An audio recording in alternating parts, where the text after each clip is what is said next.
right, welcome back to another episode of Shifting Schools. We have got a great one for you today.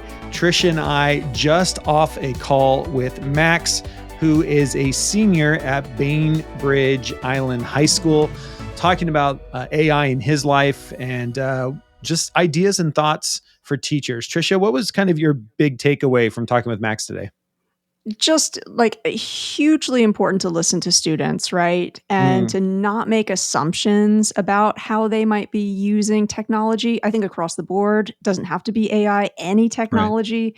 We sat down for about 30 minutes with Max. And I do think if your school is not like having a student panel or, even just within your own classroom, making that time to find out how are they using it? What are their thoughts? What are they excited about? What might they be worried about? I think anybody that listens to this episode is just going to be fired up to be thinking, we need to hear our students and we need to make space so that they are heard. Yeah. And I love at the end, Max goes into even just saying, you've got to play with it. You've got to experience it yourself. And that's, we keep saying that here as well. And that's actually how I met Max is I was over working with teachers at Bainbridge School District and some teachers at Bainbridge High School. And the librarian came up to me and said, hey, we actually have a student here who wants to talk to the teachers. And now remember, this is summertime. Kids aren't in school. This was a back to school PD day back in August, technology day that they have at their district. And Max comes over and he basically kicks me off of the screen and hooks up his own computer and does an incredible job talking to teachers about the ways that he and students are leveraging AI and just helping to support teachers in understanding what it is. And I think it's to your point, it's so critical that we listen to students. I mean, I loved, because I've been wanting to ask him this since I saw him back in August, was just around the social emotional aspect, because he touched on it a little bit. And I'm so glad we got to dig in that today around how this generation is leveraging things like AI for their own social and mental well-being. And I think that's it's something that I don't think we think about a lot as adults. But I think did a really good job of articulating what does this mean for him and his generation about having things like this at his disposal. So I thought that was pretty incredible as well. Yeah, he packs, it's a 30-minute conversation, but he packs so much insight and guidance into this on so many different issues. Like, I just marveled over how much really thoughtful advice he was able to bring to the table in this short period of time. So I really think listeners, this is one that's actually really great to listen to. Get a few folks together, have a walking meeting. This would be a really great episode to listen to as a team of teachers. Yeah, agreed. Before we get over to that amazing interview with Max, Trisha has a new announcement. We have a new 3-week online course that we are launching in the new year. Trisha, do you want to tell everybody about the PLC AI Playground? I'm really excited about this. This is sort of an organic evolution of the ongoing cohorts that we've been hosting. And it links a lot with what Max had to say in terms of you have to experiment with these tools. You have to, again, push past maybe that resistance and find out for yourself, where are the opportunities? Now, Jeff, you and I stress all the time that whenever there is sort of a disruption, it's really important that you do that learning with community. So this upcoming opportunity really looks to leverage that. We are setting up our online playground that's intentionally focused on a PLC or a committee that said, we want to learn about AI literacy together. So we've got 3 weeks. Every week we'll have a challenge. So again, you've got something to work towards as a team, and you have a lot of support. We know that matters as well. Again, we do our best to make sure that it's thinking about your context, thinking about your needs. So the cohort is limited seats because there's only Jeff and I facilitating, and we want to do our best to make sure you get that personalized experience. Early bird registration is open right now. So please do head over to the show notes and learn more about that opportunity. We love when we have podcast listeners inside the cohort. I think it's just kind of nice to have that Shifting Schools community feel. So we hope we see you there. Yeah. And of course, you can always use that code SSPOD25 to save $25 off. That's our gift to you for being a Shifting Schools podcast listener. That's SSPOD25. Anything you want to buy over at camp.shiftingschools.com. Of course, you can find more information at shiftingschools.com or everywhere else. You'll notice it'll be in the show notes as well. But please, we'd love to see you over there. Again, limited to 55 people. We've been selling these out. So you're going to want to get in and reserve your spot now. So with that, we are going to head on over, and here is Max, a high school senior, talking all about AI from the perspective of a student. All right. Thank you for joining us on today's episode. Really appreciate it. I did want to remind everyone that we are giving away an all-inclusive AI package for those of you who are the first inside your state or the first from your country to leave us a review over on Spotify, on Apple Podcast. You can send us an email and let us know what you think that we can post on the website. But what we are doing is we would like to fill up a map of trying to get a review from every state and as many countries as possible. We know we are listened to in over 150 different countries, according to our data on our end. And we just love to be able to make that public. So if you can leave us a review over on, again, Spotify or Apple Podcast or any other place that you can leave reviews of podcasts, we would love to give you the all-inclusive AI adventure. It's $275 value for spending some time leaving reviews for us on the internet. Of course, that helps us grow our podcast and helps us be reached by others. Trisha, anything else you want to add? Just again, thank you for listening. And if you are taking the time to do that, please know that we're always interested to learn more about episodes, mini-series that you would love to see Jeff and I produce. So if you've got an idea of a focus that you'd love to see us spotlight in 2024, you can always drop us a line about that too. info@shiftingschools.com is the place that you can send that. Awesome. Hoping to see those reviews online. And with that, we'll see you on the network.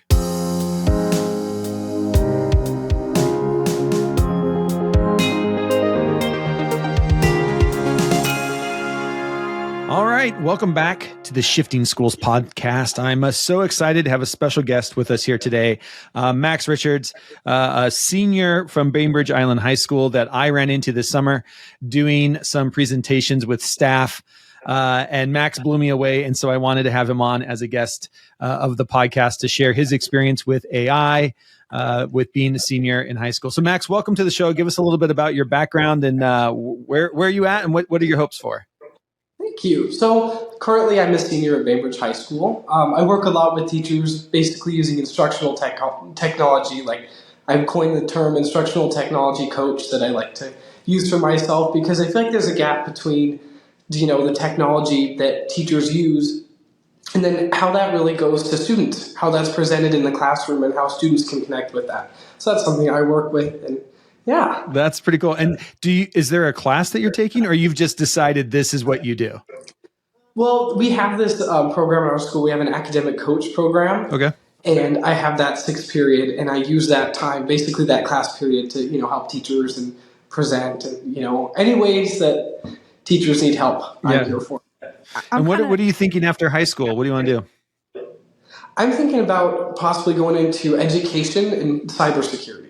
Ooh. So a wide range, but my favorite things. So, yeah. Max, awesome. I'm really curious about that program almost right off the bat, because I know we'll have some listeners who are thinking, yeah, there is this gap, and it's so important to give students that leadership position, to let them step in and do that coaching. For somebody who's listening and is saying, I want that program at my school, like, what do they need to do to get that off the ground? Like, do you have a recommendation if they want to start it in the new year? What would they have to do? Totally. I'd say, so how it works at our school is if a student has a free period, most likely upperclassmen because, less academic classes, you can use that time. We have a career specialist at our school, and she runs the academic coach program. And basically what it is there's a wide variety. Like you can go, if you're an academic coach, and teach at an elementary school, We have lots of those. Lots of my friends do that. And I'd say providing students with a space that they feel comfortable to learn, the basic tools of, how to teach, how to interact with younger students, and provide them with that support is key. And then you pretty much just go from there. Because I'd say one of my favorite things I always like to say is just learn by doing, and putting yourself into that position within a classroom with, teaching students is probably the biggest thing. So just allowing students to have that time and that space to do that would be the main thing. That's very cool. That's exactly how I got started. My senior year, I got to spend 3 hours a day back down in an elementary classroom in the fourth grade elementary classroom. And then I become a fourth grade teacher because that's where my passion was. And Nice. I ended up winning a community service award for all the time that I spent down there, because I spent more time than I was supposed to. And that launched my education. I was all in at age 17. There was no looking at any other place. So I know firsthand how great those programs can be, and just helping you understand if this is something you want to do. So that's so great that your school has that opportunity and has allowed you to do this at the high school level, where you've become, you call yourself the instructional technology coach for high school teachers. So I think that's great. I want to talk to you a little bit about AI and from the student perspective. What are you seeing as far as leveraging this as a senior in high school? Or what are you hearing from your friends? Just kind of maybe give us a background on kind of from a student perspective, what's going on with AI with you? Totally. Well, I'd say, working a lot with my friends, people come down to the library, and I talk to them about it because it's something that, we've never had before. We've had the easy, Google this. We have a paper come in and there's a lot of questions. It's like, well, you just Google it, and Google provides you kind of with the basic answer. And it's like a teacher could just be like, okay, you Googled that. But today I actually was using it on an assignment where we had to watch a video, and the video wouldn't load. It was about the Washington State Constitution. So I actually went in and I was just using it to talk, just kind of to get ideas, honestly. And I was just asking it, and then seeing what it provided me with was a big, long paragraph. And it was actually kind of nice because I could take the stuff that I wanted from that paragraph and put it into my own words and write that down. And I'd say students are using it mainly not to just cheat and write whole entire essays, but to actually kind of go in more than just a Google search, more than just, let's ask Siri or whoever a question about how to do this. It's kind of, people are starting to use it as a learning tool and not necessarily just like a quick search engine. And I think that's something that's really satisfying, and being able to ask it to do something and, have it provide you with information that's like accurate.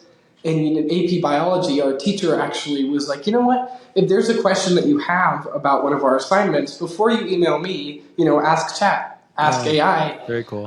Before you come contact me. And, for stuff like that, it explains it really nicely. And that's one of the main things I'd say we all use it for here at school. Go for it, Tricia. Well, I'm just, the connection with bio is really a relevant one that you brought up.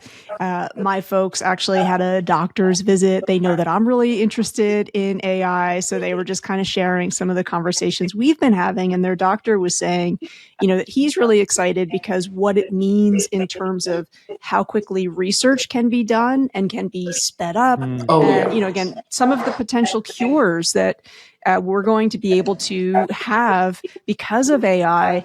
And that makes me think, for your generation, especially, if there is not time and space to be exploring this technology, playing around with it, I appreciate that you brought up students aren't cheating.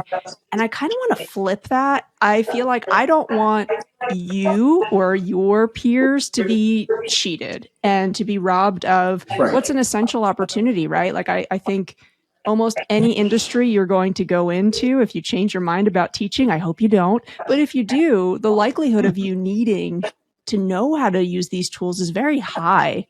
So I'm kind of wondering if you have any thoughts, if there's any other tools that just, not because it's assigned, but because you're curious, you've been playing around with. Like I've been talking with a lot of teens who love character AI and who have also been just playing around with the Replica app. And they said, I was just curious, just wanted to experiment with it. So are there any other tools that you were just sort of drawn to try out or play around with? Yeah, I'd say the main thing for me, this was one of the many apps that I have, and it was actually the AI photo editor app. Mm. And I was taking pictures of our school campus, and I was, putting different like Candyland or, Lego or cartoon. And that to me was just so intriguing in seeing, it was able to just take this landscape in our school and completely transform it. But people could still tell where that picture was taken. And that was just, to me, felt so cool being able to do that. And I think in an artistic sense too, like people creating just basically pictures on AI. I recently, last year in AP Psychology, was doing a project, and it was about the study of dreams. We had to do a dream journal. And there was no picture that I could find on the internet that would accurately describe my dreams. But the only way I could really find something that would work was by going in to my photo thing and just typing in random prompts until I found what actually looks like what I was dreaming of. And that was really interesting. And my psychology teacher was like, wow, that's an interesting, I've never really thought of that before. But that was the only thing that could really capture, what I was dreaming about. And it was kind of satisfying to me because no one's really ever seen that picture before because AI had just created it. So that was one of my really cool observations for what I was that sort of like your entry point into AI? Was sort of the creativity, the creation, was that where your first kind of step into learning more about it was, or was it something else? I'd say that pretty much was. I remember the first thing that when I first heard about it, I actually asked it to make a poem. And, when you give it names and it's really satisfying the way it rhymes things and, how accurate it is. Like, write a poem about so-and-so who likes technology and goes to a school on an island or whatever. And it would just do such a good job of, like, just perfectly combining all those into something. And just seeing it just type everything out is just so intriguing. Because it's like, this is information that it's producing currently. It's not like, sometimes it's bringing up articles, but most of the time you're getting, like, new information that just raw, unedited stuff just coming towards you. And I'd say that definitely being able to experiment with the photo editing stuff was just mind-blowing to me. There's going to be a lot of teachers listening to this podcast that are going to be wanting to know about plagiarism. And what are you seeing when we talk about plagiarism from a high school perspective? Are you seeing a lot of kids literally just copy and paste and turn in essays, or are you seeing kids who are more using it like a thought partner, are using it in ways like you're saying, where you're doing research on the side and you want to see what it comes up with? Just what are you getting just from your own kind of talking with friends and stuff from your student body? How are they leveraging it? Yeah, I'd say at the very beginning, students were using it as a tool. I can just immediately write this. But I think over the summer, that kind of shifted because our teachers started to understand, what is AI and like, how does this work in our school? And people I will say people did used to use it as something where you could just type something in and have it bring up this whole thing. But our schools are very good about, in our class syllabus and curriculum stuff, they've actually been adding in classes like AI may be used to help you generate ideas, but not be just directly copy and pasted. And, teachers, I'd say the biggest thing is if teachers feel comfortable with using AI in their classroom, then I think it gives the students the sense that, okay, well, the teacher knows that if I just try to attempt to use it for copy and pasting essays that aren't made by, a real person, that's not really going to fly. And I think when that shift happened, the students are now using it as kind of a tool they can talk to. Can you rewrite this for me? I don't really understand this question. Can you rewrite it? Or I know in foreign language, using it to translate something, that if there's not a readily available translator, or Google Translate's just not working, they can just ask AI. So I'd say there is a big shift with using it to generate ideas. Like if you're doing a civics project and you need to find something, it's really good at citing where it gets information now. It just adds a link. Yeah. And that's a big, big thing now. So I just say teachers feeling comfortable with it makes the students kind of get that new view on it. Like it's not a cheating device. It's helpful to use. I love that you point out, again, I think it's so important teachers realize like students are noticing when you're doing that learning too, right? Some of that might even be kind of unspoken. And I do, I'm really encouraged by a lot of educators in my network who are seeing this as sort of a moment to rethink assessment practice and to say, what does this mean now in terms of me offering students a real opportunity to use these tools and to kind of have like this amplification of their creativity or of their thinking. And I think an important or a useful question for educators is to talk to students about, like, what are the aspects of school where you genuinely enjoy the thinking process? And I'm wondering, like, Right. you have access to so many powerful tools right now. Do you have like an anecdote, a story of like, this is something that I do in one of my classes that like, this is the kind of thinking that I love doing? And yes, maybe AI is going to be like a counterpart in that thinking, but this is like, if we were doing more of this, like my brain lights up. I notice my classmates also really enjoy it. Like for me, this is what school's about. Totally. Yeah, I'd say mainly when it's working on group projects. I love the social aspect, first of all, of those group projects because generally working with just people automatically makes it more fun for me. And being able to just kind of put everyone's thinking onto, a platform, whether it be drawing on paper. And I think that in some cases you can use AI as a tool that kind of helps put everyone's thinking into words. Because I'd say the main thing I always like to go with my friends and we just start writing everything on a whiteboard, and then it's just thousands of things, and it's like, well, that's great for our project, but we can't put this into a format immediately and turn it in. But being able to use AI to kind of like, okay, well, if we're talking about the Industrial Revolution and we're going to add something, and what are the key parts of it? But then being able to ask AI, well, how can we put this into words that can more accurately answer the prompt? Because most of the time we're given a prompt, and I'd say that's a big thing for teachers because the classic, we're giving you a prompt and you finish that. Right. I think in part of it, it's actually training students to kind of think of their own prompt in some ways. And I think that that's a really important skill to have. And I think that's something that AI definitely brings to the table. Like, this is something that we need to think about, moving forward. Like, am I just giving students a prompt that's very vague, or am I giving students something that's just, pinpoint? And just having the ability to have this extra partner with you on those group projects or just within anything is just a very helpful tool just for organizing everyone's thoughts. Because, everyone has different styles. Some people may be visual, maybe writing, and I think it just brings everyone together in that sense. I love that idea. I love that idea of, the idea that maybe we have to come up with our own prompts. And maybe it is, we're studying the Industrial Revolution, and then you give it to the students. Okay, what is your prompt? Like, what do you want to know? What one aspect do you want to dig into about the Industrial Revolution, or what angle do you want to come from? And can you create I call them starter prompts that can get you started with AI to start getting you deeper into, and then you can do your group work. You decide, you get, paired up with other people that want to look at it through that same lens or that same avenue. And again, I love that idea, because even what you're talking about is like taking that step back and even putting more ownership of the learning on the student, rather than having the teacher come up with, well, what's the prompt that all 100 kids are going to do? You could actually have 100 different prompts with kids coming at from different angles, because we've got the tools now that allow you to do that research and look at it from different viewpoints and different perspectives, and just things we didn't have, a generation or two ago. Yeah, very cool.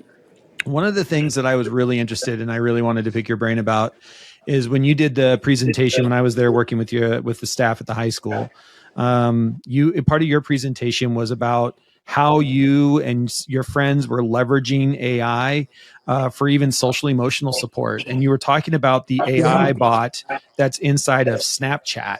Can you maybe talk about that a little bit? What has that meant for your generation around just having things like that available to you?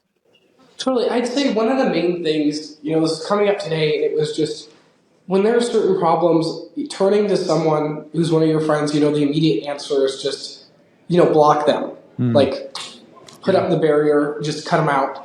And those, I think, getting opinions from your friends are always biased because it's coming from your friends. And being able to, go into Snapchat or another platform, I know Instagram recently updated, I was doing that yesterday, and being able to talk to something with an unbiased opinion about something is really important to have, because it allows you to kind of reflect and think, from a different point of view that's not myself, this could be something that's actually, maybe I am in the wrong for this. But being able to kind of express your thoughts, maybe there's something you don't really want to talk about with a human, you can just go to the AI and it just provides you with very clear resources, just kind of an unbiased opinion.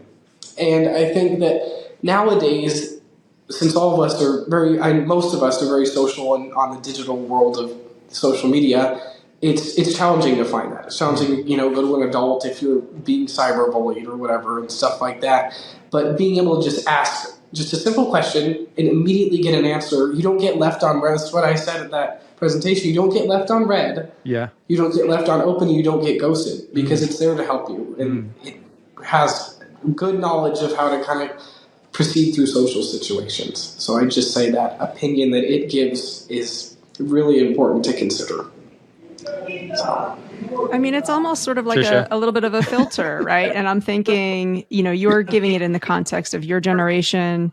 I think my generation, quite a bit older than yours, also could use that, right? Like, because I think it's sort of, and this is where I get upset when I hear people say things like, this is going to ruin communication, where I think, actually, this is a really cool potential mirror for reflecting on, how do I speak with people, right? Like, do I have almost enough friction in there that like slows me down? Is that what I want to say to my colleague, to my friend, to my family member? So I think there's kind of like a real opportunity in that. And there's been some research that's come out. There's a lot of therapy bots, and not everybody has access to therapy for a variety of reasons. It can be expensive. And this research has suggested actually that many users of the therapy bots feel more comfortable like having that anonymous support, right? And, we were having this conversation and a few people were saying like, that's really sad. And I'm thinking, is it? I don't know that it's sad that people are getting support if they want support. So I'm kind of wondering, like, I know there's a lot of fear around AI. There's a lot of fear anytime there's a new technology. For a teacher who's listening and maybe they are feeling that anxiety of like, this is going to change so much, not just about the classroom, but about the world. Do you have a message for those teachers who are thinking like, I just feel so worried. I just feel so worried about what this means. I think it's always important that they listen to folks who have experience using the technology to get their take on it. So what might be your words of wisdom to that person who really just feels so concerned and so full of fear? I'd say this is a situation where it's like you take a step back and you have to think. Normally, it's like the older generation that kind of comes back and it's like comforts the younger generation. Like, hey, we can get through this. We're going to figure it out. But I think in this case, it kind of flips. And it's more of like, this is kind of where the younger generation has to say, you know what, we're learning how to use this. We have experience in the social world. And, social media, we have that. And I know with the older generation, not everyone has social media.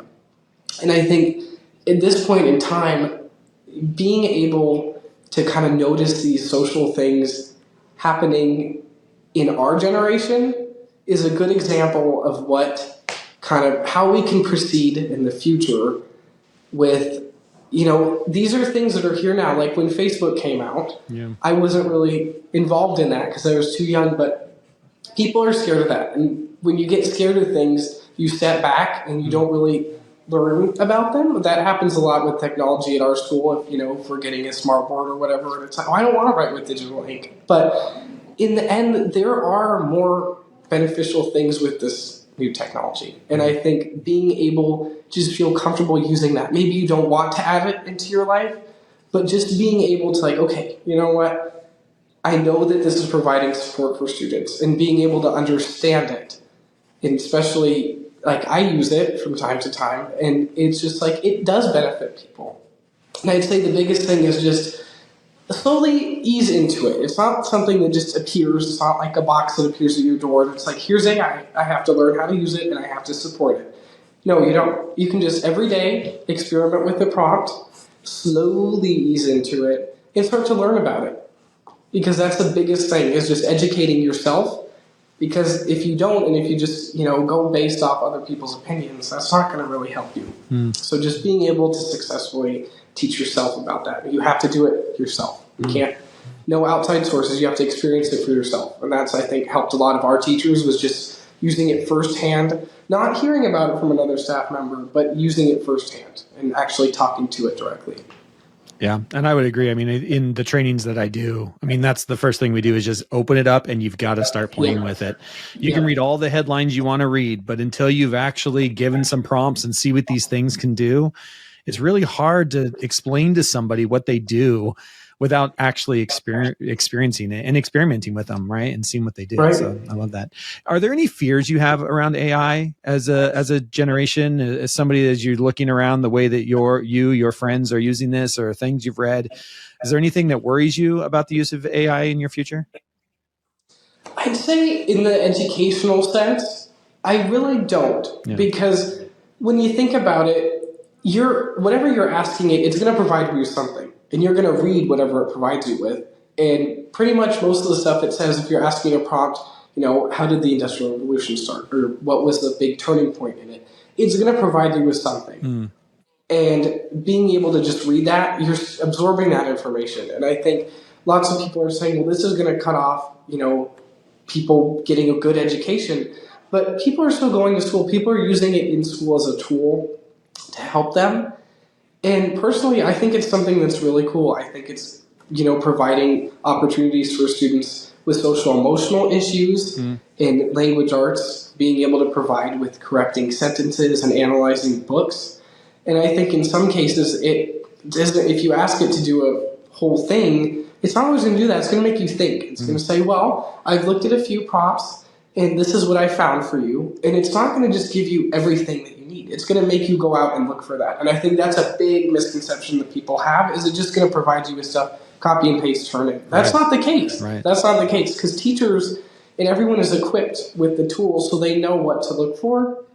And students know that, hey, this is just by using this to just copy and paste a whole essay into something. That's not learning. And we have that knowledge of, that's not really a good thing to do, is just turn this stuff in that I didn't even work on. I think it's just important to keep that in mind, because it's just very easy to say, well, this is just going to take over. We're not going to have any jobs left. It's going to make some things easier. Could provide people with more leisure jobs, because not having to manage a whole thing, but being able to, ask a chatbot, hey, can you bring up this rule or go to this section in the Constitution and find something? It's just a tool. It's a resource. It's not a person. I think that's what people get confused with. I love that. Well, Max, thank you so much for taking time today out of your busy schedule and out of your school life. I appreciate your librarian giving you some space there to have a chat with us today. Trisha, any last final thoughts?